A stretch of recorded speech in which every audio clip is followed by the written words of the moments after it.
Over the past several years, the creators at Marvel have been more interested in destroying what you love than actually trying to produce good content. This has gone from the films and, of course, to the comics. If you didn't see the news last month, they were killing Frank Castle the Punisher. Not only did they kill Frank Castle the Punisher, this is after they started a series where they removed his logo, put some weird Cthulhu logo on it because they wanted to get rid of the logo of the Punisher because it was being used for the Thin Blue Line talk back in 2020, and they wanted to virtue signal for Black Lives Matter. It's all this was about. Even the creator of the Punisher came out condemning the use of the Punisher by police. It was absolutely crazy, but this is exactly where we're at in 2023.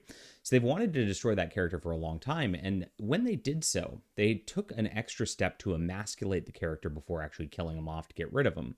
They had his wife, who, of course, if you knew the story of the Punisher, it was all about going through and him getting vengeance for his wife and kid who were killed. And so he was going to take the law into his own hands and become a vigilante. It's much like every other vigilante comic hero, but when he does it, it's bad because the wrong people are liking it. And that's how it works.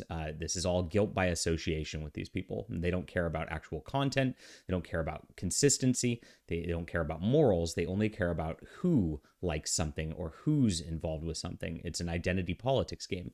But in this sort of deal, they had the Punisher's wife show that she was still around or whatever, and she actually came up and condemned him, said, "You never did this in my name," and all that stuff, and then left him, of course, before he died, in order to emasculate him first before they actually did the deed. And now they're actually coming for Tony Stark Iron Man. They don't like Tony Stark Iron Man because Robert Downey Jr. is a white male, and of course, he was a signal of a wonderful superhero time where they actually were making good movies, and they were trying to actually have comics emulate the movies at the time. And now, of course, Marvel and the MCU has become this diversity fest MCU where they've replaced all the characters, and Tony Stark's lingering there in the background. Iron Man is a character that was not that popular before the films, but his popularity became the most popular superhero because of Robert Downey Jr., and they have to get rid of that. They have to erase the past in order to try to create their future in their minds, and it's not going to work. I mean, just because you screw up Iron Man doesn't mean you're going to make Ms. Marvel or Captain Marvel a popular character. It doesn't work like that. But here's what they've done. Prepare yourself for some cringe, everybody. Here it is. This is it. You are cordially invited to the wedding of Mr. and Mrs. Emma Frost. Now that's kind of weird. If you don't know how society works, a female takes a male's name in marriage. Now, especially somebody like Tony Stark, who's a big industrial billionaire, wouldn't go down there and be like, well, now I'm Mr. Frost.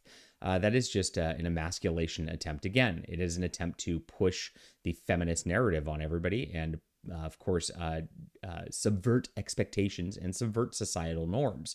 This is all, again, tied into the LGBTQ agenda because Iron Man taking that name kind of implies that he's got a feminine side to him, right? And of course, that implies a gender spectrum.